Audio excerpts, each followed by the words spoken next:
The rain fell like bullets against the hospital windows, each droplet exploding against the glass with a violence that matched the storm raging inside my chest. 16 hours. That's how long I'd been on my feet, moving between crying children and worried parents, administering medications and comfort in equal measure. My scrubs clung to my skin, damp with sweat, and the humidity that always seemed to permeate the pediatric ward at Mercy General. I pulled my hair from its messy bun, dark strands sticking to my neck as I finally clocked out. The night shift would take over now. Fresh faces to handle the never-ending stream of emergencies that a public hospital attracted. My feet screamed in protest as I made my way toward the staff exit.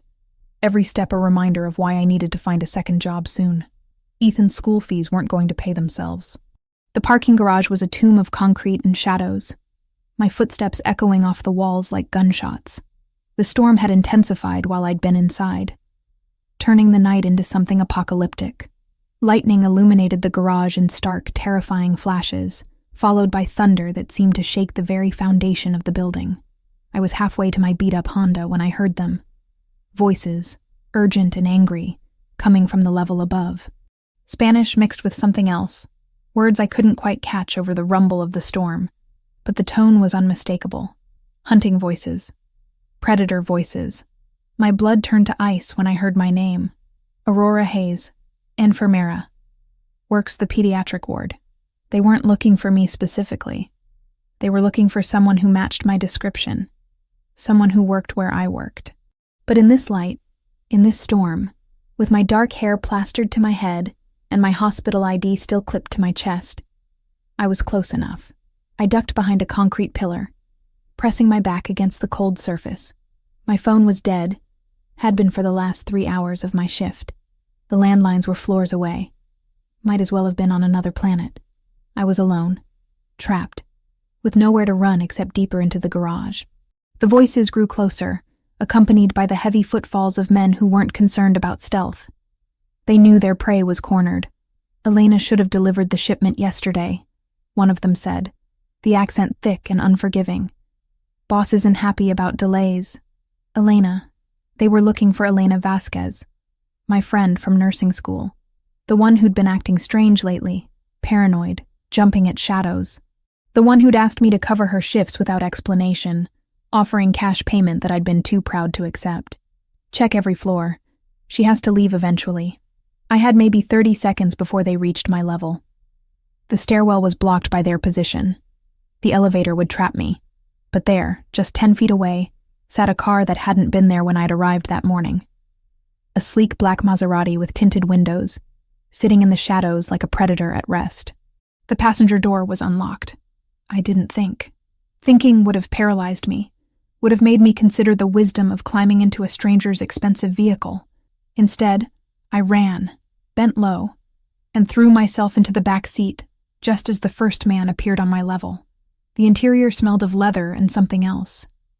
Something dark and expensive. Cedar, maybe, mixed with the metallic scent of danger that I'd learned to recognize in the emergency room. I pressed myself against the floor, making myself as small as possible, praying that the tinted windows would hide me from view. That's when I heard the driver's door open. My heart stopped. Someone had been in the car all along. Someone who now knew exactly what I'd done. I held my breath, waiting for shouts, for demands, for the rough hands that would drag me out and deliver me to the men who were hunting someone who looked just like me. Instead, I heard the soft sound of a car door closing. The engine purred to life, a sound like controlled power, like leashed violence, and then a voice, low and measured, speaking with the kind of authority that made my spine tingle with warning. You have 10 seconds to explain why you're in my car before I decide you're a threat. The accent was different from the hunters above. Italian, maybe, wrapped around words that held the promise of violence. I raised my head slowly, meeting eyes in the rearview mirror that were so dark they seemed to absorb light. Even in the dim garage, I could see the sharp planes of his face, the strong jaw, the kind of cold beauty that warned of danger. Please, I whispered, my voice barely audible over the storm. There are men looking for me. I think they want to hurt me. He studied me in the mirror, those dark eyes calculating, measuring. I could feel him taking in my hospital scrubs, my exhausted face, the terror that I couldn't quite hide. What men? I don't know. They mentioned Elena Vasquez, but I think they confused me with her. Please. I just need somewhere to hide until they're gone. Above us, footsteps echoed through the concrete structure. Voices called out, growing frustrated.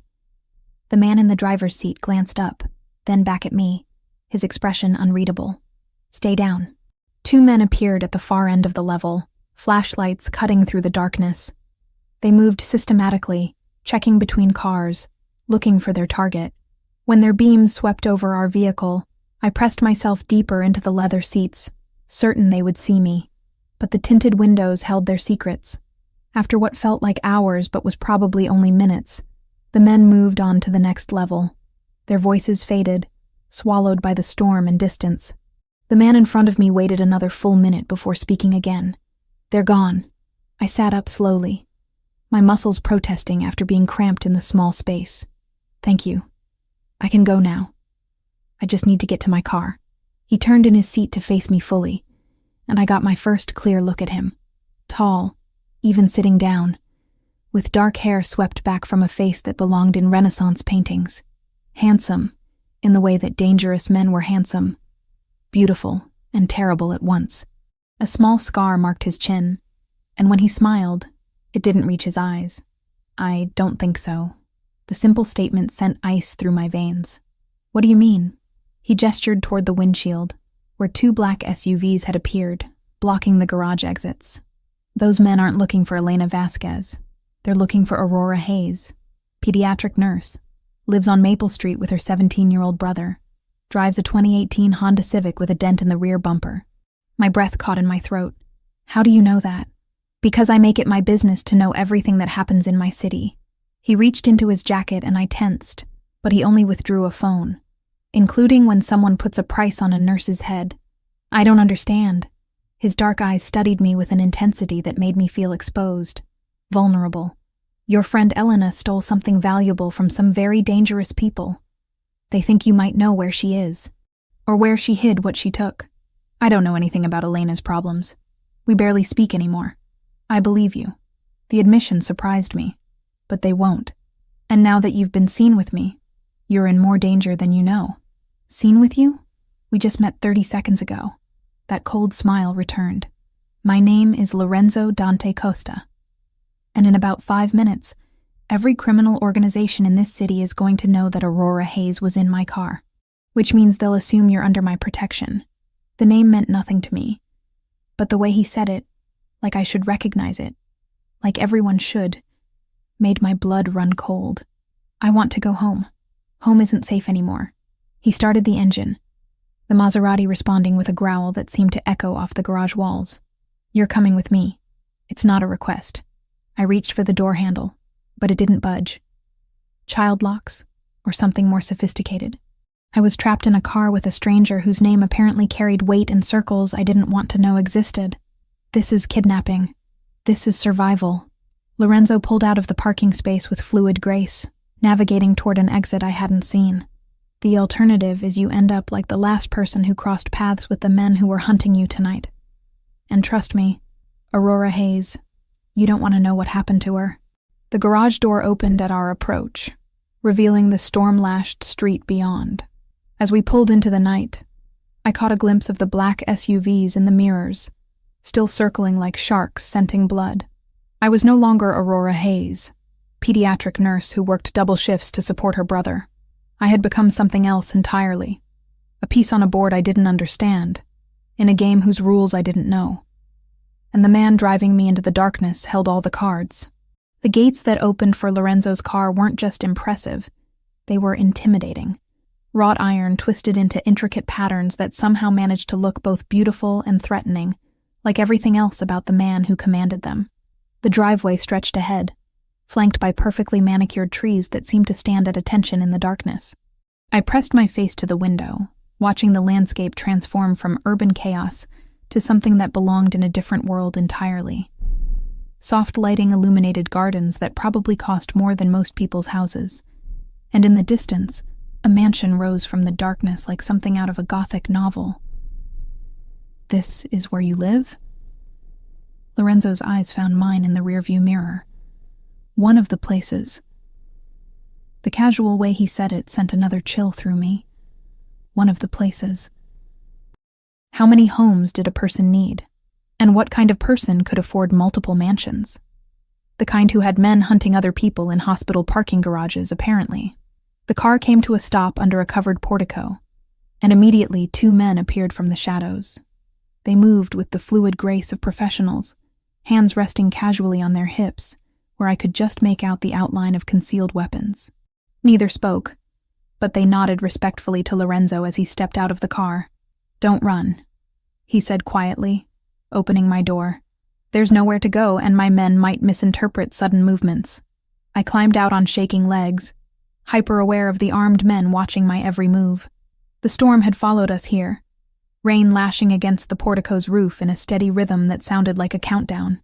The front door opened before we reached it, revealing an interior that took my breath away. Marble floors stretched across a foyer that could have housed a small airplane, and a chandelier hung overhead like captured starlight. Everything gleamed with the kind of perfection that came from unlimited resources and professional maintenance. A woman appeared from a side corridor, her silver-streaked hair pulled back in an elegant chignon. She was probably in her 60s, with sharp eyes that missed nothing, and the kind of bearing that suggested she'd seen everything at least twice. "Mr. Costa," she said, her accent distinctly Italian. "I wasn't expecting guests." "Neither was I, Maria." Lorenzo's hand found the small of my back, guiding me forward with gentle pressure. "This is Aurora Hayes. She'll be staying with us for a while." Maria's gaze swept over me, taking in my damp scrubs, my exhausted appearance, the way I clutched my purse like a lifeline. If she was surprised by my presence, she didn't show it. "Of course, sir. Shall I prepare the blue suite?" "Yes. And have the kitchen send up dinner. Something light." I wanted to protest, to insist that I wouldn't be staying anywhere, but the words died in my throat when I saw the way both of them simply assumed my compliance, as if my opinion on the matter was irrelevant. "Follow me," Maria said, already turning toward a sweeping staircase. "Actually," Lorenzo caught my arm gently but firmly. "First, we talk. Maria, give us 30 minutes. She nodded and disappeared as silently as she'd appeared, leaving me alone with Lorenzo in his palatial foyer. He led me through a doorway into what looked like a study, all dark wood and leather furniture arranged around a fireplace that could have roasted an entire pig.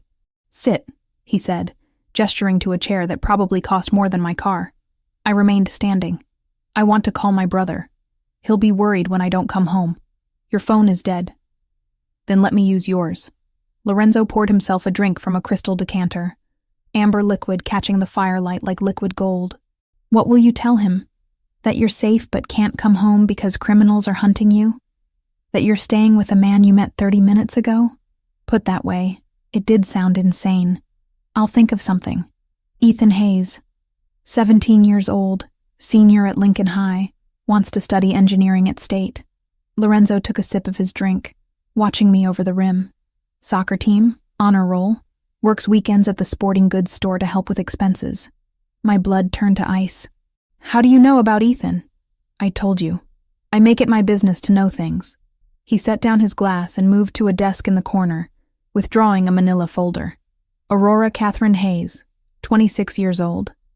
Parents died in a house fire when you were 19. Raised your brother alone while putting yourself through nursing school. Works double shifts at Mercy General. Volunteers at the children's clinic on weekends." He tossed the folder onto the coffee table between us. "Lives in a 2-bedroom apartment on Maple Street. Drives a Honda with 90,000 miles on it. Hasn't been on a date in 8 months." I stared at the folder, horrified by what it represented. "You investigated me. The moment you got into my car, you became my responsibility. I don't take on responsibilities without knowing exactly what I'm dealing with. I'm not your responsibility. I'm not anything to you." Lorenzo's dark eyes studied me with unnerving intensity. "That's where you're wrong, Aurora. The moment Victor Kozlov's men started hunting you, you became part of my world. And in my world, information is the difference between living and dying. Victor Kozlov, the man whose people were looking for Elena tonight.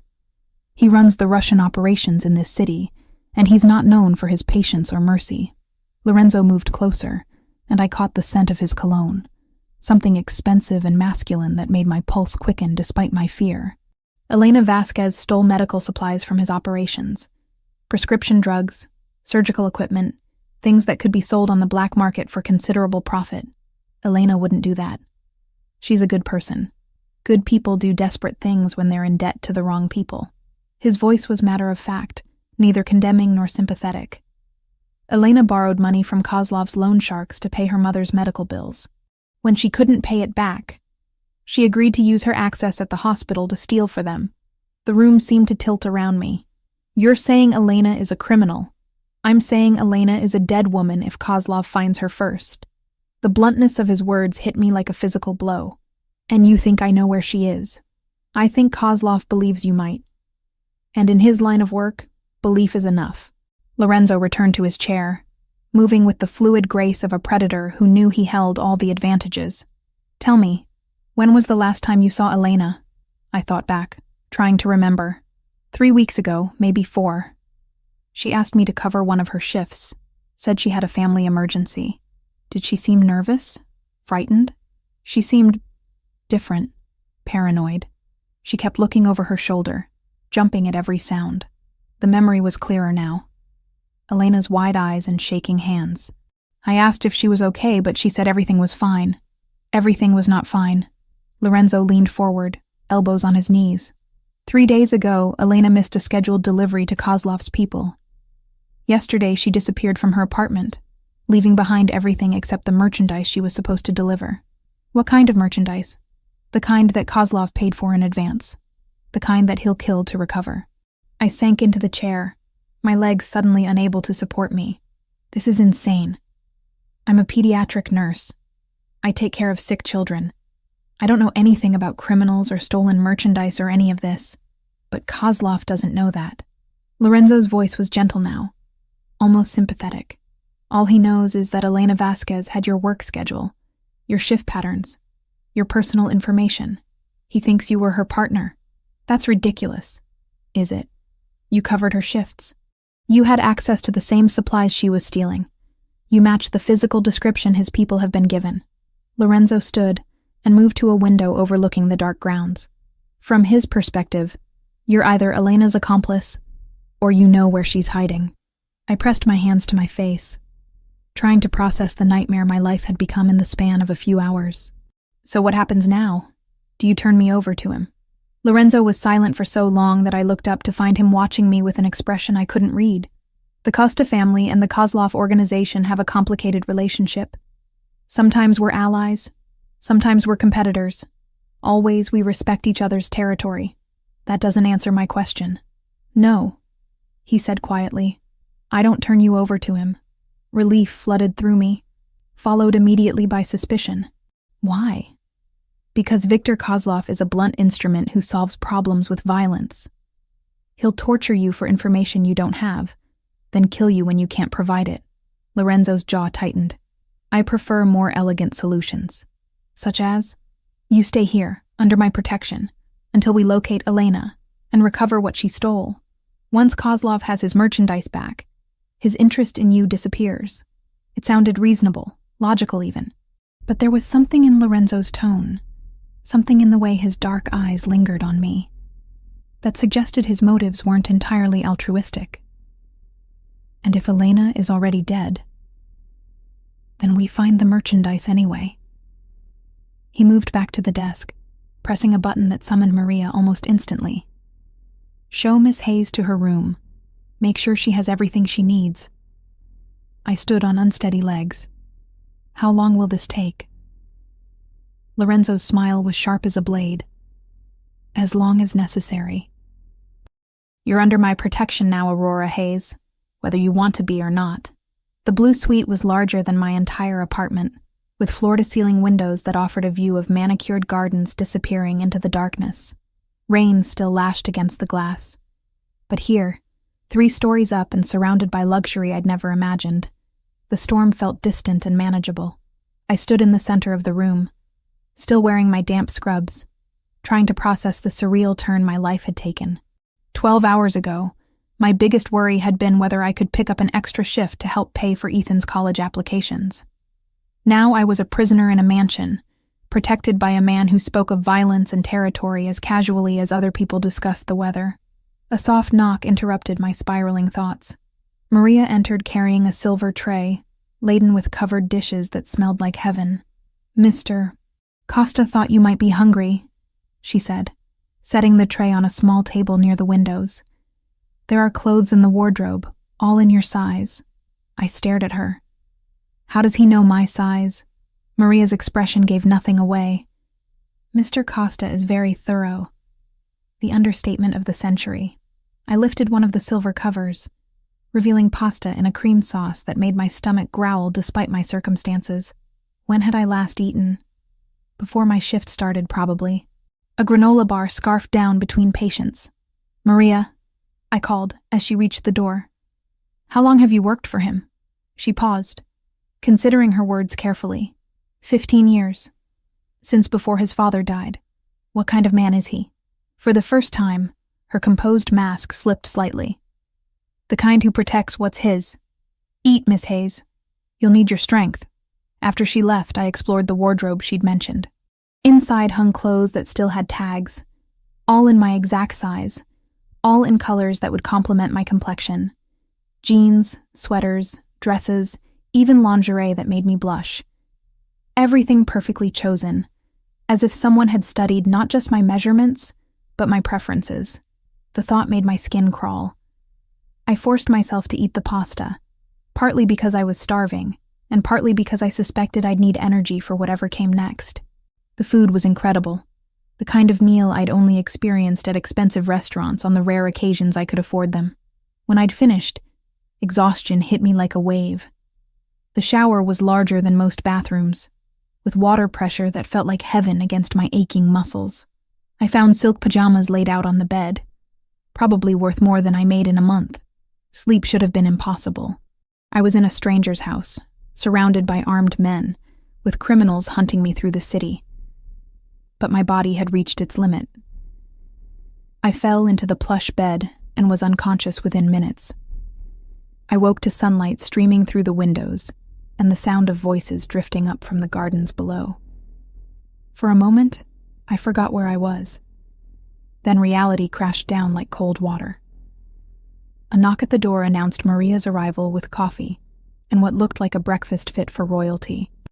Fresh fruit, pastries that belonged in a bakery window, eggs prepared with herbs I couldn't identify. "Mr. Costa requests your presence in his study at 10, Maria informed me. "He has information about your friend, Elena." I'd almost forgotten why I was here in my fear and confusion. Almost forgotten that somewhere out there, my former classmate was running for her life. I dressed in jeans and a cashmere sweater that felt like a cloud against my skin, then made my way downstairs through corridors lined with artwork that belonged in museums. The study looked different in daylight, less ominous, but somehow more impressive. Lorenzo stood behind his desk, phone pressed to his ear, speaking rapid Italian to someone who was clearly receiving orders rather than giving them. He ended the call when he saw me and gestured to the same chair I'd occupied the night before.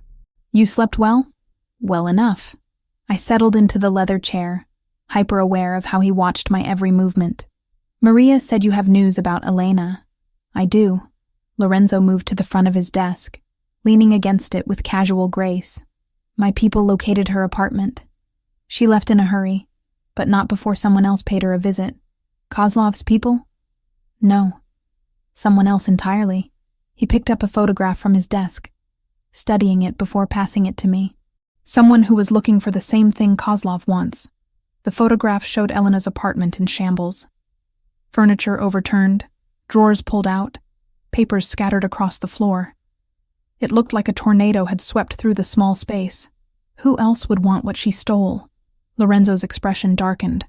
"That's what we need to find out. The medical supplies Elena took aren't just valuable to street dealers. Certain pharmaceuticals, surgical equipment. They have value to other organizations as well." "What kind of organizations?" "The kind that run underground medical operations. Black market surgeries, illegal procedures." He took the photograph back, his fingers brushing mine briefly. the kind that might pay even more than Kozlov would. The contact sent an unexpected jolt through me. I pulled my hand back quickly, but not before I saw something flicker in Lorenzo's dark eyes. So Elena might have found another buyer. Elena might be dead already. Lorenzo's bluntness was becoming familiar, though no less jarring. But the merchandise is still out there, and now we have multiple parties hunting for it. I stood abruptly, needing distance from his overwhelming presence. I should call Ethan. He'll be worried. You can't. What do you mean I can't? Lorenzo pressed a button on his desk, and immediately a monitor descended from the ceiling, flickering to life with security footage. This is your apartment building from this morning. The screen showed my street, but it looked wrong. Too many parked cars. Too many men in dark clothing lounging on corners with the studied casualness of surveillance. Kozlov's people? I whispered. Some of them. Others belonged to the organization that tore apart Elena's apartment. Lorenzo changed the feed, showing the interior of my building's lobby. They're waiting for you to come home. My legs felt weak. What about Ethan? Is he safe? My people have been watching him since dawn. He's at school, unaware of the danger. He'll remain safe as long as he stays in public places. The casual way he mentioned having Ethan under surveillance should have terrified me. Instead, I felt a strange sense of relief. Whatever else Lorenzo was, he seemed to keep his promises about protection. How long can this last? I can't stay here forever. You can stay here as long as necessary. Lorenzo moved closer, and I caught the scent of his cologne again, that intoxicating mixture of cedar and danger. Unless you'd prefer to take your chances with Kozlov. That's not a real choice. No, it's not. His dark eyes held mine, and I felt something shift in the air between us. But there are compensations to staying under my protection, such as safety, comfort, the resources of the Costa family at your disposal. He reached out, his fingers barely brushing my cheek, and my personal attention. I should have stepped back, should have slapped his hand away, reminded him that I was there under duress, not by choice. Instead, I found myself leaning into his touch, my skin tingling where he made contact. This is insane, I breathed. Yes, it is. Lorenzo's voice had dropped to something barely above a whisper. I've never brought a woman to this house, never offered protection to someone who wasn't family. Then why me? His thumb traced my jawline with exquisite gentleness. Because when I saw you in that car, terrified but still fighting, something inside me recognized something inside you. Before I could ask what he meant, his phone rang, shattering the moment. Lorenzo stepped back, his professional mask sliding into place as he answered. What? His voice was sharp, all traces of gentleness gone. When? A pause. No, don't move until I get there. He ended the call and moved to a safe hidden behind a painting, withdrawing a gun that he tucked into a shoulder holster with practiced ease. What's happening? Elena's been found. Lorenzo shrugged into a jacket that concealed his weapon. She's alive, but barely. Where is she? St. Mary's Hospital. Intensive care. Lorenzo paused at the door, his dark eyes unreadable. Someone tortured her, Aurora. Badly. But she's conscious, and she's asking for you. My blood ran cold. She's asking for me specifically? By name? Lorenzo's expression was grim. Which means she has something to tell you, something worth almost dying for. The weight of his words settled over me like a shroud. Elena was alive, but at what cost? And what could she possibly need to tell me that was worth enduring torture? We leave in 10 minutes, Lorenzo said. And Aurora? Whatever Elena tells you, remember that your life might depend on it. The drive to St. Mary's Hospital felt like traveling through a war zone. Lorenzo's men had formed a convoy around us, 3 black SUVs that moved with military precision through the morning traffic. I sat in the back of the Maserati, watching the city pass by through bulletproof glass, trying to prepare myself for what I might find when we reached Elena. Tell me about her, Lorenzo said, his eyes never leaving the road. Elena Vasquez. How well did you know her? We went through nursing school together. She was brilliant, top of our class in pharmacology. I twisted my hands in my lap, remembering the bright-eyed girl who had dreamed of working in pediatric oncology. She wanted to help children with cancer, said she'd lost her father to it when she was 12. People with noble intentions often make the worst criminals. They justify anything in service of a greater good.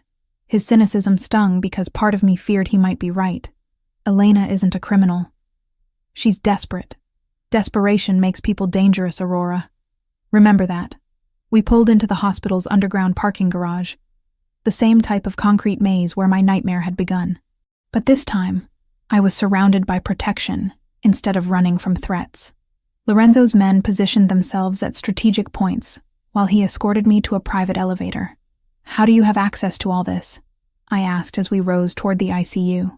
The Costa family has interests in many legitimate businesses, including healthcare. Lorenzo's smile was sharp. "It's amazing what you can accomplish when you own the right shares in the right companies." The ICU looked like any other I'd worked in, but the tension in the air was palpable. Doctors and nurses moved with the heightened alertness of people who knew something dangerous was happening in their hospital. Several men in suits stood at various points throughout the unit, trying to look like concerned relatives but fooling no one. "Yours or theirs?"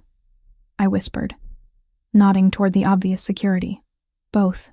Kozlov wants to know what Elena tells us just as badly as we do." A doctor approached, middle-aged with tired eyes behind wire-rimmed glasses. "Mr. Costa? I'm Dr. Richards. The patient is stable but critical. She's been asking for Aurora Hayes specifically." "That's me," I said, stepping forward. Dr. Richards looked between Lorenzo and me, clearly uncomfortable with the situation. "She's been heavily sedated for the pain, but she's lucid. Whatever happened to her, she fought hard to stay alive." He led us to a private room at the end of the corridor. Through the window, I could see a figure so battered and broken that I almost didn't recognize her as Elena. Bandages covered most of her visible skin, and machines beeped steadily around her bed. "5 minutes," Dr. Richards said, "and I need to ask that you keep your voices down." Lorenzo placed his hand on my shoulder, a gesture that should have felt possessive, but somehow felt comforting instead. "I'll wait outside." The room smelled of antiseptic and suffering. Elena's eyes were closed when I entered, but they opened at the sound of my footsteps. When she saw me, tears began streaming down her bruised cheeks. "Aurora." Her voice was barely a whisper, distorted by the breathing tube that had been removed only hours earlier. "I'm so sorry. I'm so sorry." I pulled a chair close to her bed, taking her hand gently in mine. Her fingers were cold, fragile as bird bones. "Don't talk. Just rest." "No." Elena struggled to sit up, wincing with the effort. "I have to tell you. They're looking for you. They think you know." "Know what, Elena? What did you steal?" "Not medical supplies." Elena's grip tightened on my hand with surprising strength. "That was just cover. What I really took was information. Files. About the Petrov family." The name hit me like ice water. "The Petrovs? Your father worked for them, before he died." Elena's eyes were wide with desperation. "Aurora, your father didn't die in an accident.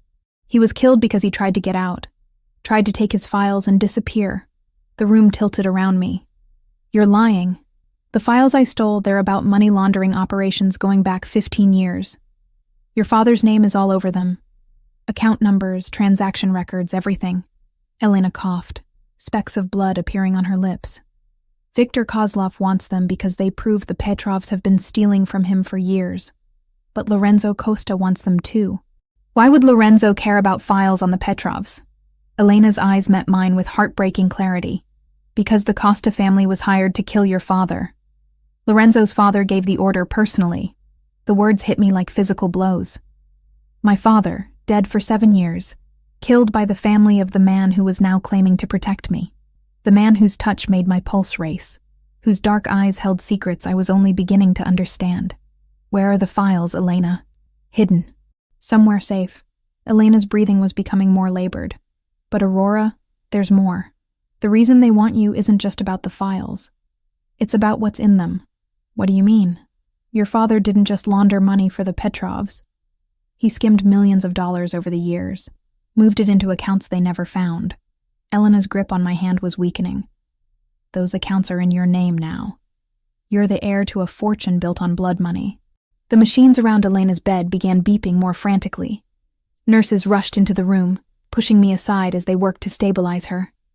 I stood frozen in the corner, Elena's revelations echoing in my mind like gunshots. Your father was killed. Lorenzo's family gave the order. You're heir to blood money. Strong hands gripped my shoulders, pulling me from the room. Lorenzo's face was grim as he guided me toward the elevator, but I could see questions in his dark eyes. What did she tell you? I stared at him, seeing him with new eyes. Not the dangerous but protective man who had saved me from Viktor Kozlov's hunters, but the son of the man who had ordered my father's execution. She told me enough. The elevator doors closed, sealing us in the small space together. Lorenzo studied my face with that unnerving intensity of his, and I knew he could see that everything had changed. Aurora, whatever Elena said, you need to understand that the past is complicated. There are things you don't know, circumstances that... Did your family kill my father? The question hung between us like a blade. Lorenzo's jaw tightened, and for a moment, I saw past his carefully constructed mask to something raw and almost vulnerable beneath. Yes, the simple admission shattered something inside me. I pressed myself against the elevator wall, as far from him as the small space allowed. And you knew, when you investigated me, when you brought me to your house, you knew exactly who I was. Aurora, you knew my father worked for the Petrovs. You knew he was killed. You knew I was connected to all this. And you let me believe it was just bad luck that got me involved. The elevator opened on the parking level, but neither of us moved. Lorenzo's dark eyes were fixed on mine, and I could see the calculation behind them, the weighing of options and outcomes that seemed to drive every decision he made. I knew some of it, he said finally, but not all. Not about the files Elena stole, or the accounts, or the real reason Kozlov wants you dead. The real reason? He doesn't just think you know where Elena hid the Petrov files. He thinks you have access to the money your father stole. Lorenzo stepped closer, and I caught the familiar scent of his cologne, now tinged with something darker. $47 million, Aurora. That's what your father accumulated over the years. That's what's sitting in accounts with your name on them. The number was so large it seemed abstract, meaningless. I don't want it. It doesn't matter what you want. Kozlov believes you have it, which means he'll never stop hunting you. Lorenzo's hand found my face, his thumb tracing my cheekbone with the same gentleness he'd shown that morning. The only way you survive this is with my protection. I pulled away from his touch, the gesture feeling like betrayal now instead of comfort. Protection from the son of the man who killed my father. Protection from everyone else who wants you dead. Lorenzo's voice was steel wrapped in silk. Yes, my family killed your father. Yes, I knew who you were before I brought you home. But Aurora, I'm the only thing standing between you and a war that will destroy everything you care about. The truth of his words settled over me like a weight. Outside this elevator, Kozlov's men were hunting me. The Petrovs wanted their stolen files back. And somewhere in the city, $47 million sat in accounts that painted a target on my back the size of a skyscraper. I need time to think. Time is the one thing we don't have. Lorenzo's phone buzzed with an incoming call. He glanced at it, his expression darkening further. Elena just died. And Dr. Richards is telling anyone who'll listen that she was conscious long enough to talk to you. The elevator suddenly felt like a trap. Meaning everyone knows you have information now. Whatever Elena told you, whatever secrets she shared, you're no longer just a person of interest. Lorenzo's dark eyes met mine with grim certainty. You're the key to everything. And that makes you the most dangerous woman in the city. The ride back to the mansion passed in suffocating silence. I stared out the bulletproof windows at a city that had become foreign to me in the span of 48 hours. Every shadow potentially hiding someone who wanted me dead. The revelation about my father's murder sat like poison in my chest, burning through everything I thought I knew about my life. Lorenzo kept glancing at me in the rearview mirror, his dark eyes unreadable. I could feel him calculating, weighing options, probably deciding whether I was still useful or had become too dangerous to keep alive. The man who had touched my face with such gentleness was gone, replaced by the cold strategist who could order deaths without blinking. When we reached the estate, I didn't wait for him to open my door. I was out of the car and striding toward the mansion before his men could form their protective circle around us. I heard his footsteps behind me, quick and purposeful, but I didn't turn around. Aurora, we need to talk. No, we don't. I pushed through the front doors, Maria appearing instantly as if she'd been watching for our return. I need to call my brother. I need to get him somewhere safe. Ethan is already safe. My people are... I whirled around to face him, fury overriding my fear. Your people? The same people who killed my father? The same family that's been lying to me since the moment I got in your car? Lorenzo dismissed Maria with a sharp gesture, waiting until we were alone in the foyer before responding. You want the truth? Fine. Yes, my father ordered your father's death. Yes, I knew who you were when I brought you here.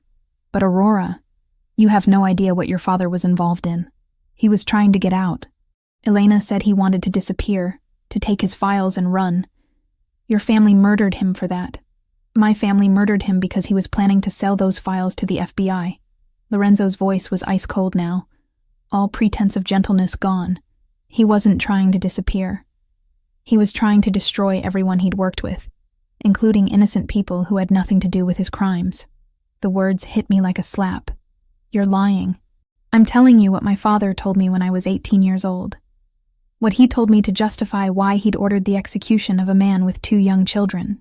Lorenzo moved closer, his presence overwhelming. Do you think I enjoyed learning that my family was responsible for making you and Ethan orphans? I backed away from him, needing space to think. I don't know what to believe anymore. Believe this. Lorenzo reached into his jacket and I tensed, but he withdrew a manila folder instead of a weapon. Elena wasn't the only one who had access to those files. I've been looking for them for 2 years. He tossed the folder onto a side table, and photographs scattered across the surface. Banking records, transaction logs, pages of financial data that meant nothing to me, but clearly meant everything to him. Your father didn't just launder money, Aurora. He created a financial network that spans 3 countries and involves dozens of legitimate businesses. He was the architect of a system that's still being used today. I stared at the documents, trying to process what I was seeing. What are you saying? I'm saying that $47 million is just the beginning. The accounts in your name are the key to a financial empire worth over $200 million. Lorenzo's dark eyes were intense, almost feverish. Your father didn't steal from the Petrovs. He created a parallel banking system and used their money to fund it. That's impossible. Is it?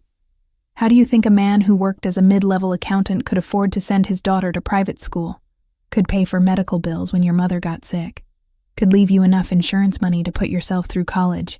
The questions hit like physical blows, because I'd never thought about them before. Never questioned where the money had come from, too grateful to have it to examine its source. The insurance money was legitimate. The insurance money was a fraction of what your father left you. The rest has been sitting in accounts he created, earning interest, waiting for you to claim it. Lorenzo picked up one of the photographs, a bank statement with my name at the top. Happy 27th birthday, Aurora. Your inheritance just matured. My legs felt weak. I sank into a chair that probably cost more than my car, staring at numbers that seemed too large to be real. Why are you telling me this? Because Marco Santos, my most trusted lieutenant, has been feeding information to Viktor Kozlov for the past 6 months. Lorenzo's voice was deadly quiet. Because Elena didn't just randomly stumble across those files. Someone led her to them. Someone who knew exactly what they contained. Marco has a 12-year-old daughter with leukemia. The treatments aren't covered by insurance, and he was desperate. Lorenzo's expression was carved from stone. Kozlov offered him enough money to save his child's life in exchange for inside information about my operations. I felt sick. And you think Marco told Elena about the files? I think Marco has been setting up the perfect storm for months. Elena steals the files, making it look like a random crime. Kozlov gets the evidence he needs to destroy the Petrovs. And I get blamed for letting it happen under my nose. What about me? Where do I fit in? Lorenzo's smile was sharp as a blade. You, my dear Aurora, are the wild card nobody expected. Marco couldn't have known that Elena would involve you. Couldn't have predicted that you'd end up under my protection. His dark eyes met mine, and he definitely couldn't have predicted that I'd want to keep you here. The admission hung between us like a challenge. I stood abruptly, needing to move, to think. to escape the suffocating weight of revelations that kept reshaping everything I thought I knew. I need some air. Aurora, I need some air. I repeated the words with as much authority as I could muster. Alone. Lorenzo studied me for a long moment, and I could see him weighing the risks of letting me out of his sight. Finally, he nodded toward the French doors that led to the gardens. The grounds are secure. My men are positioned throughout the perimeter. But don't go beyond the rose garden. I walked outside into afternoon sunlight that felt like a mockery of the darkness swirling in my chest. The gardens were beautiful, perfectly manicured expanses of green, broken by strategically placed flowers that probably cost more to maintain than most people's salaries. I followed a stone path toward what looked like a gazebo, needing somewhere private to process everything I'd learned. My father, the man I'd idolized, had been a criminal. The money that had paid for my education, for my mother's medical care, for the insurance that had kept Ethan and me afloat after our parents died. All of it was blood money. And Lorenzo, the dangerous man whose touch made my pulse race, was the son of my father's killer. The gazebo offered a view of the entire estate, and I could see why Lorenzo felt confident about security. Men in dark suits were positioned at intervals throughout the grounds, some obvious, others trying to blend into the landscape. It was a beautiful prison, but it was still a prison.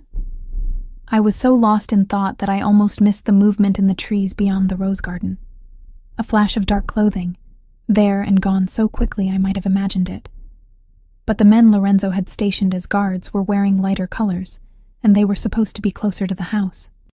My blood turned cold as I realized what I was seeing. Someone had breached the perimeter. I stood frozen, unsure whether to run toward the house or try to hide. The decision was made for me when a hand clamped over my mouth from behind, strong arms pinning me against a body that smelled of cigarettes and violence. "Don't scream," a voice whispered in accented English. "Victor Kozlov wants to have a conversation with you." More men emerged from the trees, moving with the practiced stealth of professional soldiers. They wore black tactical gear and carried weapons that looked like they belonged on a battlefield, not in a garden. I tried to struggle, but the man holding me was too strong. A cloth pressed against my face, and the world began to blur at the edges. The last thing I saw before consciousness faded was the beautiful mansion where I'd felt almost safe, growing smaller and more distant as they carried me into the darkness of the forest. When I woke, I was in what looked like an abandoned warehouse, tied to a chair in the center of a circle of harsh lights. My head pounded, and my mouth felt like cotton. But I was alive, for now. A man stepped into the light, and I knew immediately that I was looking at Victor Kozlov. He was smaller than I'd expected, with silver hair and pale eyes that held no warmth whatsoever. He wore an expensive suit, but his hands were stained with what looked like motor oil, or blood. "Aurora Hayes," he said, his accent thick with Russian consonants. "The famous nurse who has caused me so much trouble." I tried to speak, but my throat was too dry. Kozlov noticed and gestured to one of his men, who brought me a glass of water. I drank gratefully, buying time to think. "I don't have what you want," I said when I could finally speak. "But you know where it is." Kozlov moved closer, and I could smell his cologne, something expensive that couldn't quite cover the underlying scent of violence. "Elena Vasquez told you before she died. My sources at the hospital confirmed it. She told me about my father, about files, but I don't know where they are. Perhaps. But you have something else I need." Kozlov smiled, and it was the most terrifying expression I'd ever seen. "Access to accounts your father created. Money that belongs to me. I don't have access to anything." "You will." Kozlov nodded to someone behind me. "After we have our conversation with your young brother." My blood turned to ice. Ethan, beautiful boy, 17 years old, dreams of being an engineer. Kozlov's smile widened. "He's being collected as we speak. I'm told he's quite gifted at mathematics. Perhaps he inherited his father's talent with numbers. If you hurt him..." "I won't hurt him if you cooperate." Kozlov pulled up a chair, sitting close enough that I could see the coldness in his pale eyes. "You're going to tell me everything Elena said. Then you're going to help me access those accounts. And if you're very cooperative, both you and Ethan will survive this experience." The warehouse door opened with a screech of metal, and my heart sank as I saw two men dragging someone between them. But it wasn't Ethan. It was Marco Santos, bloodied and beaten, his expensive suit torn and dirty. "Your boyfriend's lieutenant has been most informative," Kozlov said, standing. "He's told me all about Lorenzo Costa's weaknesses, including his newest one." He looked at me with that terrible smile. "You." The hours that followed blurred together in a haze of fear and pain. Viktor Kozlov was patient in the way only truly dangerous men could be patient. He didn't torture me, not physically. Instead, he showed me photographs of Ethan walking to school, sitting in classes, completely unaware that his life hung by a thread. "Your brother is very studious," Kozlov observed, flipping through images that made my blood run cold. "He stops at the same coffee shop every morning at 7:15, orders the same drink. Very predictable habits." "Please," I whispered, the words scraping against my throat. "He's just a kid. He doesn't know anything about any of this." "But you do." Kozlov set the photographs aside and leaned back in his chair. "Elena Vasquez told you something before she died. Something important enough. That Lorenzo Costa's people have been tearing the city apart looking for you." Marco Santos hung from chains in the corner, barely conscious. Every few minutes, Kozlov's men would splash water on his face to keep him awake, ensuring he could witness what was happening, what would happen to me if I didn't cooperate. "I told you everything Elena said. About the files. About my father. About the money in accounts I can't even access." "Ah, but that's not entirely true, is it?" Kozlov smiled, and I felt ice form in my veins. "Marco here has been most informative about Lorenzo's recent activities. Did you know that your lover has been moving substantial sums of money in the past 2 days?" I stared at Kozlov, not understanding. "What do you mean?" "I mean that Lorenzo Costa has gained access to your father's financial network. Those accounts you claim you can't reach. He's been draining them systematically since the night he brought you to his home." The words hit me like physical blows. "That's impossible." "Is it? How do you think he knew so much about your father's operations? How do you think he was able to show you those banking records?" Kozlov's pale eyes gleamed with malicious satisfaction. "Lorenzo Costa has been using you as the key to unlock your own inheritance. He wouldn't." "Wouldn't he?"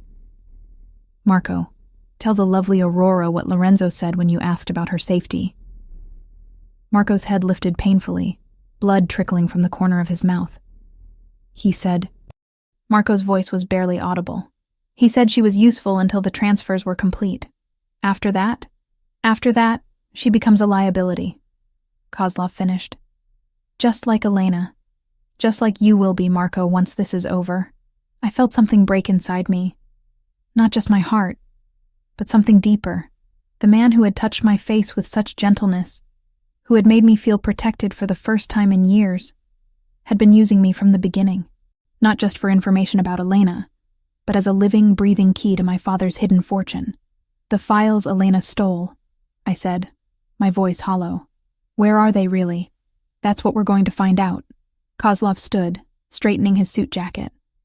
"Because Lorenzo Costa is coming for you, my dear. And when he arrives, you're going to help us convince him to return what he's stolen.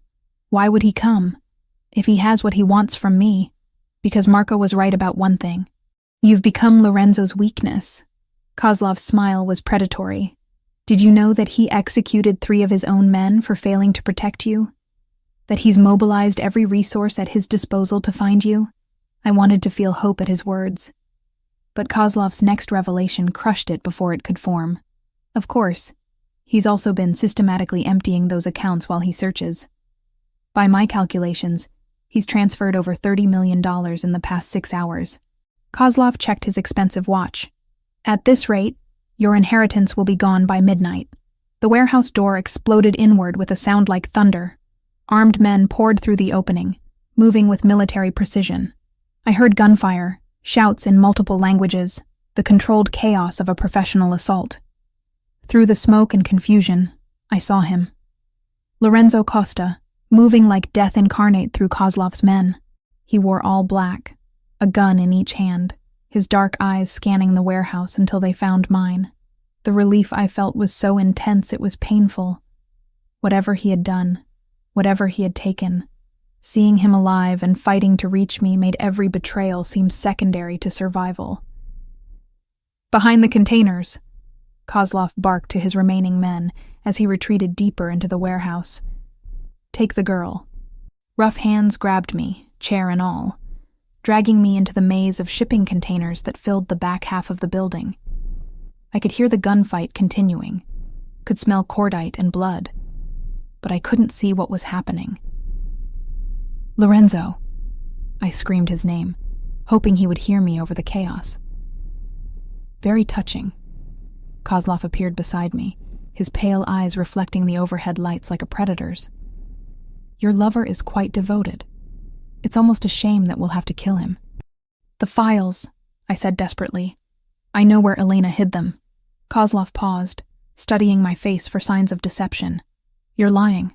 She told me before she died, but I was too shocked by everything else to process it properly. The lie came easily, driven by desperation and the need to buy time. She said they were somewhere safe, somewhere no one would think to look. Where? Let me talk to Lorenzo. Let him know I'm alive. I'll make him tell you where he's moved the money, and I'll tell you where the files are." Kozlov considered this, and I could see the calculation behind his pale eyes. "You would betray him? After he came here to rescue you?" "He betrayed me first."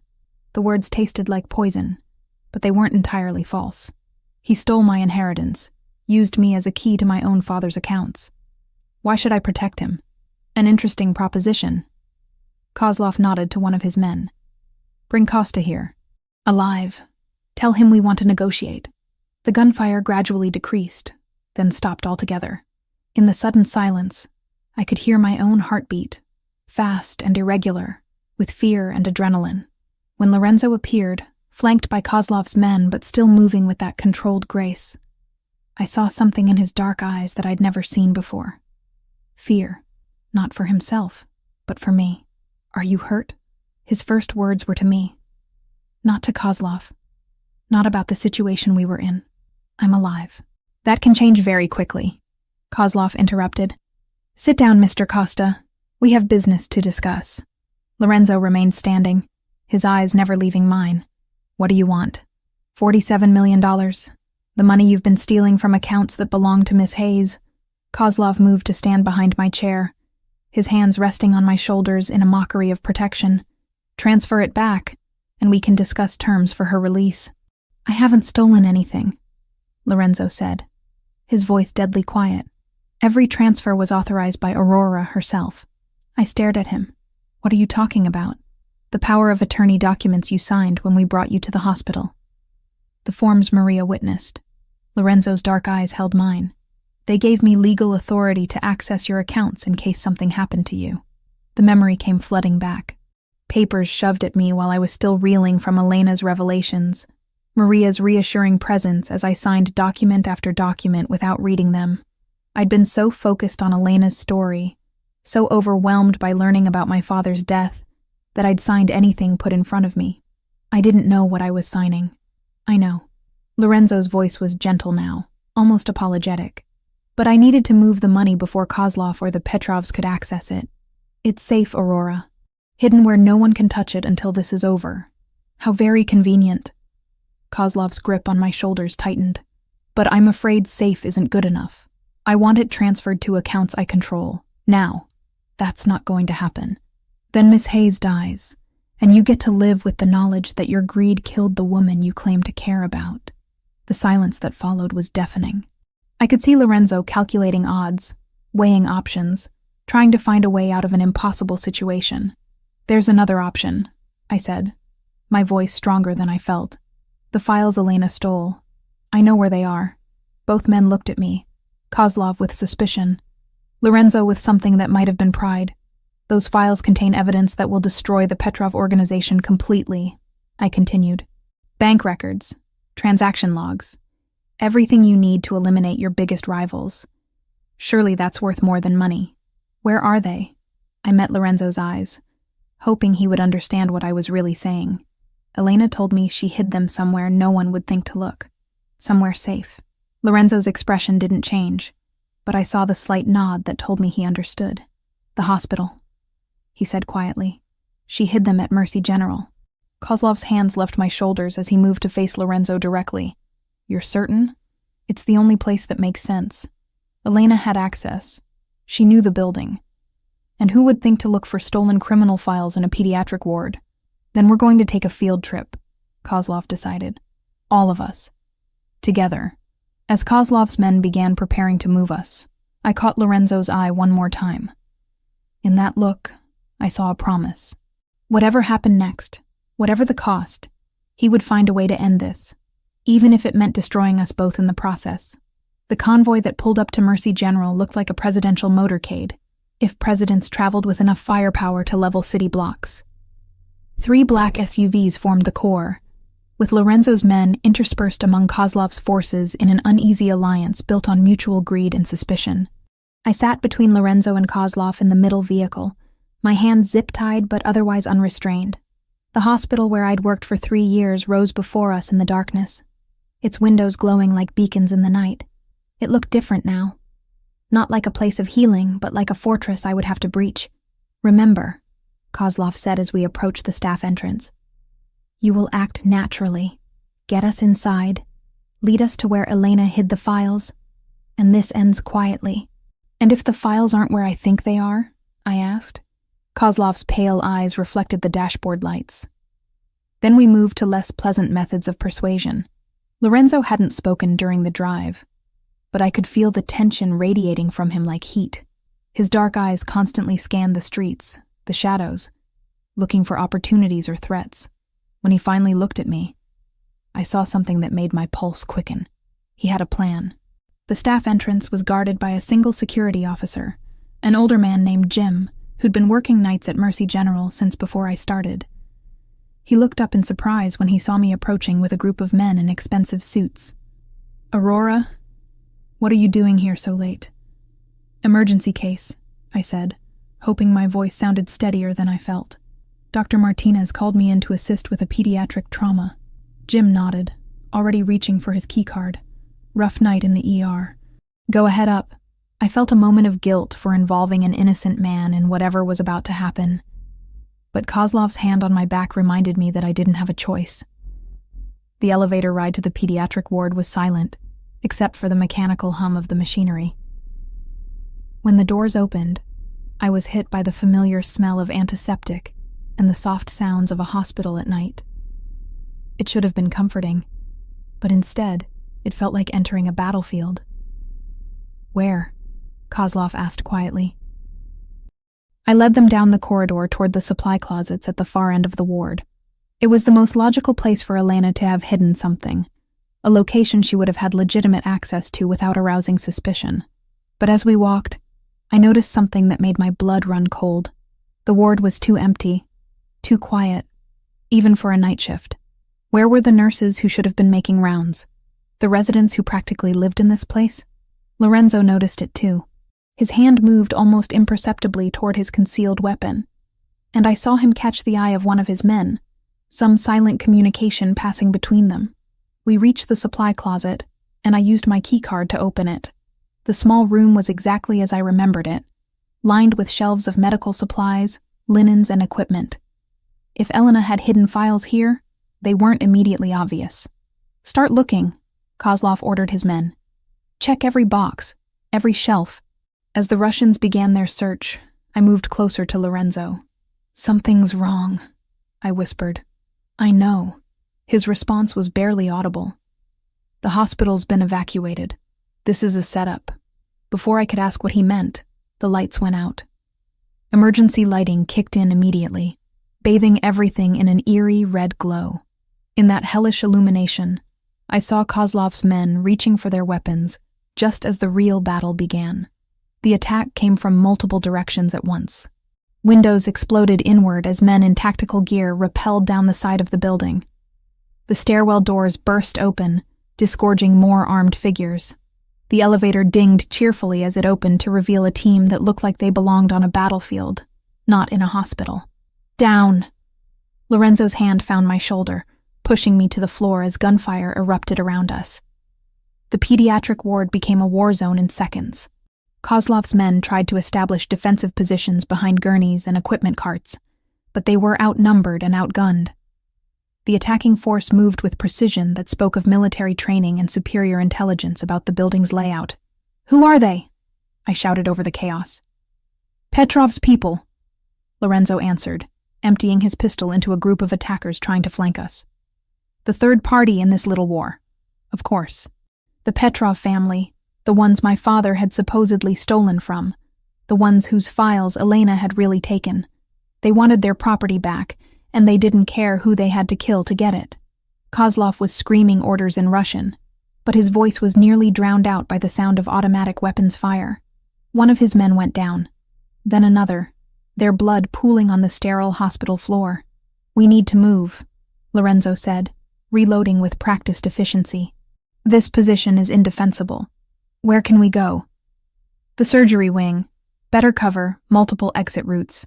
Lorenzo's dark eyes met mine in the red emergency lighting. "Can you run?" I nodded, though my legs felt like jelly.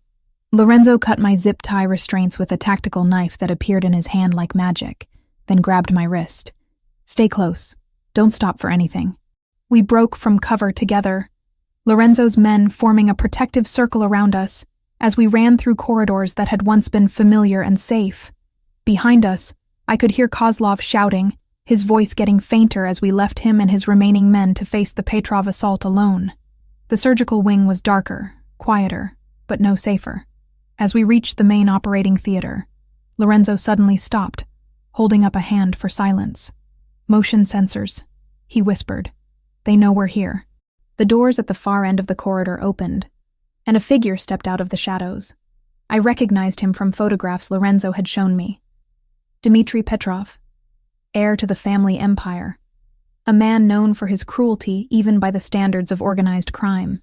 He was younger than I'd expected, maybe 35, with the kind of aristocratic features that belonged in a boardroom rather than a gunfight. But his eyes held the cold calculation of a predator, and the men flanking him carried weapons that could turn the surgical suite into an abattoir. "Lorenzo Costa," Dmitry said, his accent cultured, educated. "You've led us quite a chase." "Dmitry." Lorenzo stepped slightly in front of me, a gesture that was both protective and possessive. "I wasn't expecting a family reunion. You have something that belongs to us. Files that were stolen from our operations." Dmitry's gaze shifted to me, and I felt like prey being evaluated by a hunter. "And you have the woman whose father cost us so much money. Her father is dead. Has been for 7 years. Yes. Killed by your father on our contract." Dmitry smiled, and it was the most terrifying expression I'd ever seen. "But the sins of the father, as they say. The debt passes to the children." "What debt?" I found my voice, though it came out smaller than I intended. $47 million in direct theft. Another $150 million in lost revenue from the financial network he dismantled. Dmitry began walking toward us, his men spreading out to prevent any escape. "Your father didn't just steal from us, Miss Hayes. He destroyed a decade of careful planning. I don't have access to that money. But Lorenzo does, don't you?" Dmitry's smile widened. "My sources tell me you've been quite busy with Miss Hayes' inheritance. Moving funds, consolidating accounts. Very thorough work. The money is safe," Lorenzo said, "beyond the reach of anyone who might want to misuse it." "Misuse it?" Dmitry laughed, the sound echoing off the surgical suite's walls. "It was our money to begin with. We're simply collecting what's owed." The standoff stretched for long seconds, two predators evaluating each other while I stood caught between them. Then Dmitry made a gesture, and his men raised their weapons. "Kill Costa. Take the woman alive. We'll need her to access the accounts." Time slowed to a crawl. I saw Lorenzo begin to move, drawing his weapon with liquid grace. I saw the muzzle flashes from Dmitry's men, bright in the darkness. I saw the look of surprise on Dmitry's face when Lorenzo's first shot took him center mass. But what I remember most clearly is the moment when everything changed inside me. When one of Dmitry's men swung his rifle toward Lorenzo, when I saw the man I'd come to care about facing death, something primal and fierce awakened in my chest. Without thinking, without hesitation, I dove for the emergency case on the surgical suite wall.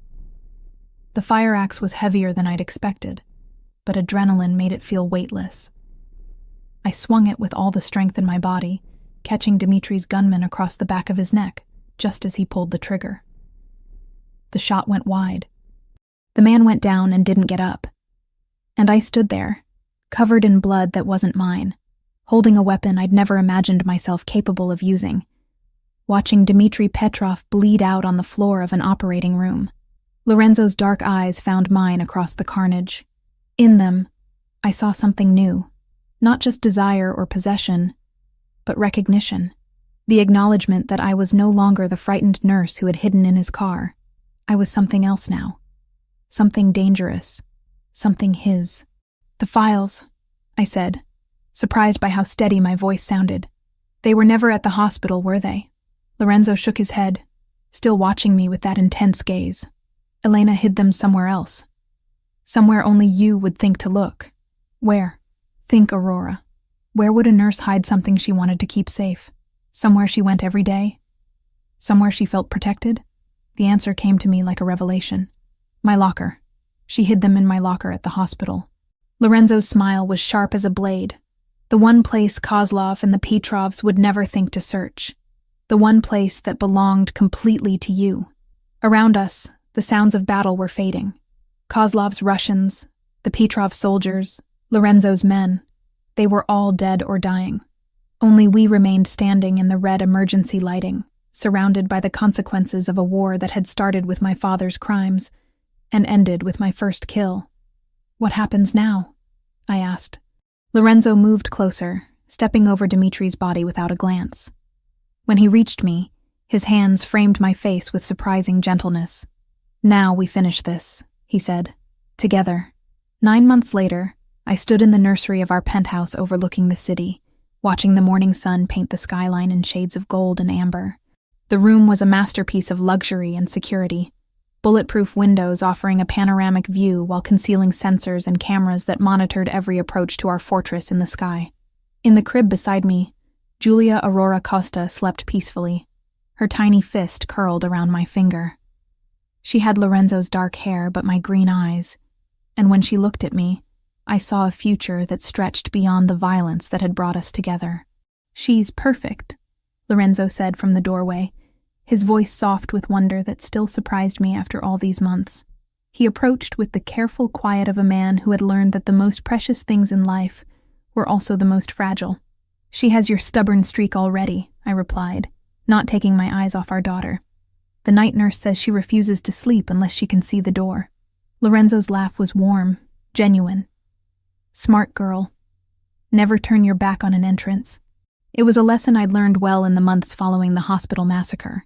The Aurora Hayes who had hidden in a stranger's car during a storm no longer existed. In her place stood someone harder, sharper, someone who could smile at a charity gala while planning the destruction of a rival family's operations. The transformation had been gradual, but inexorable. Within weeks of Dmitry Petrov's death, I was attending strategy meetings in Lorenzo's study. Within months, I was running my own operations, using my medical background to establish a network of legitimate businesses that served as fronts for our expanding empire. "The Tokyo expansion is ahead of schedule," I said, shifting into the professional tone that had become second nature.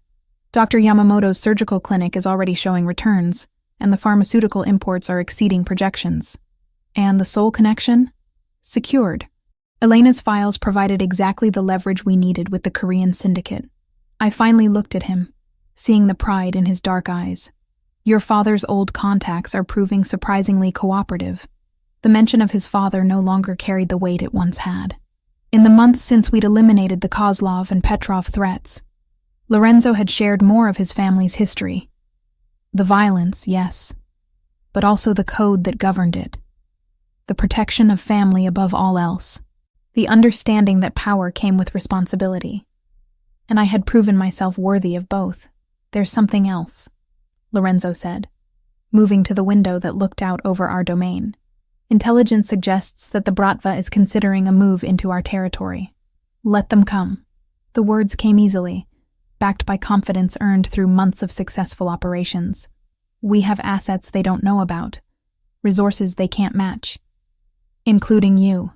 I smiled, the expression feeling natural on lips that had once trembled with fear, especially me. Lorenzo's phone buzzed with an encrypted message. He read it, his expression shifting to something satisfied and predatory. "The Baltimore shipment?" I asked. "Intercepted by federal agents 30 minutes ago. The Morettis are going to have a very difficult conversation with their investors. And our involvement? Completely invisible. The tip came from an anonymous source concerned about drug trafficking near schools." Lorenzo's smile was sharp. Dr. Aurora Costa's civic-minded conscience, no doubt. Dr. Aurora Costa.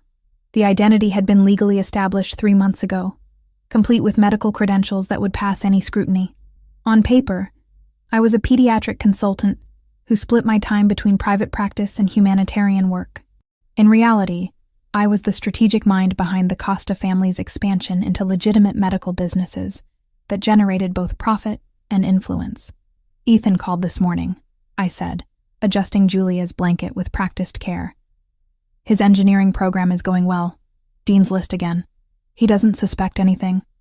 He thinks his mysterious scholarship came from a medical foundation I recommended him to. I traced my daughter's perfect features with one finger.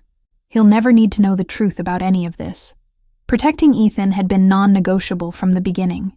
He lived in blissful ignorance of his sister's transformation, attending university on a full scholarship that appeared to come from legitimate sources. In his world, I was still the devoted sister who worked too hard to support them both. It was a fiction I maintained carefully, one of the many masks I wore to protect the people I loved. "Mrs.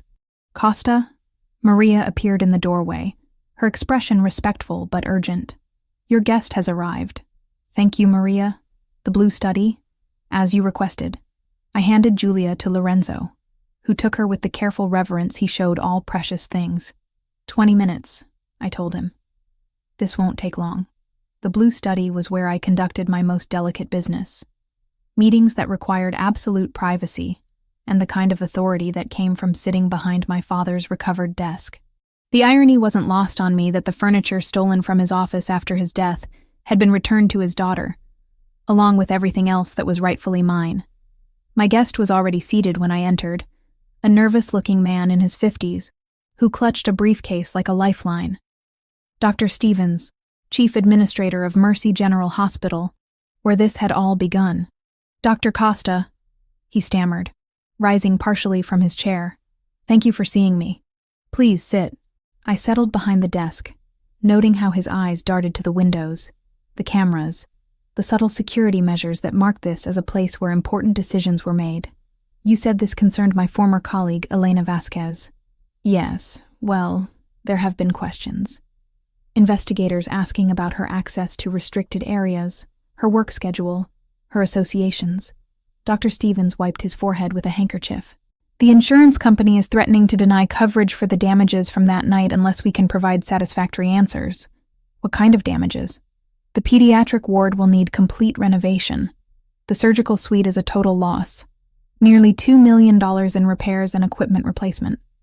His voice cracked slightly. "Without insurance coverage, the hospital faces bankruptcy." I leaned back in my chair, studying him with the same intensity Lorenzo had once used on me. "And you think I can help with this problem? The Aurora Costa Foundation has been so generous with its donations. Your pediatric wing expansion, the new equipment for the NICU?" Dr. Stevens leaned forward desperately. "If there were some way to expedite the insurance process, or perhaps arrange bridge funding. You want me to make your problems disappear." The blunt statement hung in the air between us. Dr. Stevens's face reddened, but he nodded. "What you're asking would require significant resources, influence at the highest levels of the insurance industry, the kind of connections that don't come free." I stood, moving to the window that overlooked the city where I'd once worked double shifts to pay rent. "What are you prepared to offer in return?" "Anything. Complete cooperation with any of your foundation's initiatives. Priority access to our facilities for your research programs. Whatever you need." "What I need, Dr. Stevens, is a hospital that understands the value of discretion. A medical facility where certain questions are never asked, where certain patients receive care without excessive paperwork, where certain procedures happen without attracting unwanted attention." Understanding dawned in his eyes, followed immediately by fear. "You want us to compromise our medical ethics?" I want you to expand your definition of medical ethics to include protecting people who have nowhere else to turn. I returned to my desk, opening a drawer to withdraw a check already made out for $3 million. This covers your insurance shortfall plus facility improvements. In return, Mercy General becomes a partner in my humanitarian efforts.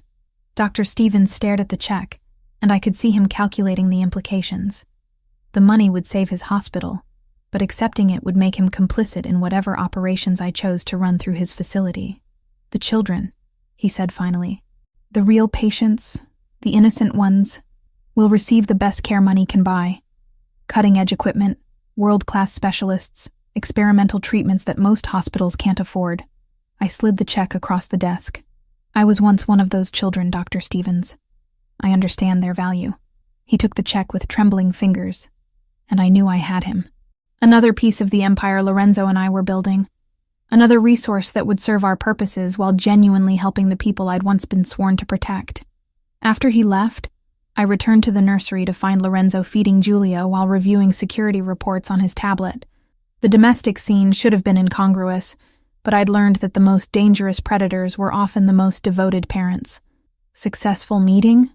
He asked without looking up from our daughter. Mercy General is now fully cooperative. Dr. Stevens has seen the wisdom of our approach. I settled into the chair beside him, watching our daughter's perfect trust as she fed. How long before she's old enough to understand what we do? Years yet. By then, the world will be different. Safer. Lorenzo's dark eyes met mine over Julia's head. We're building something that will outlast us, Aurora. An empire that protects its own. And if she chooses differently, if she wants a normal life, then she'll have that choice. But she'll have it from a position of strength, with resources and protection that most people can only dream of. Lorenzo's voice was soft but certain. Our daughter will never hide in anyone's car during a storm. She'll be the storm. I looked out at the city spreading below us, at the territory we controlled and the enemies we'd eliminated. Somewhere out there, other families were probably planning challenges to our authority. Other organizations weighing the cost of war against the Costa Empire. Let them come. The frightened nurse who had stumbled into this world by accident was gone. In her place stood someone who had chosen this life, who had paid its prices and reaped its rewards. I have a confession, I said, taking Lorenzo's free hand in mine. Only one? I'm pregnant again. Lorenzo went very still, his dark eyes widening with surprise and something deeper. Joy, perhaps, or the recognition that our family was becoming something unbreakable. How long have you known? 3 weeks. I wanted to be certain before I told you. I smiled, feeling the same wonder I'd experienced with Julia's pregnancy. Dr. Reeves confirmed it this morning. Another girl. Lorenzo set down his tablet and pulled me closer, careful not to disturb Julia but needing the contact. 2 daughters, he murmured against my hair. 2 reasons to make the world bend to our will. 2 queens for our empire, I corrected, if they choose to claim it. Outside, storm clouds were gathering on the horizon, dark and promising. But here in our tower, surrounded by the wealth and power we'd claimed together, I felt nothing but anticipation. The rain that had driven me to hide in Lorenzo's car had been the beginning of everything. Now we were the storm, and the world would learn to find shelter from us. Our empire stretched before us, built on blood and love in equal measure, and in my arms, the future slept peacefully, dreaming of a world that would always bend to protect her.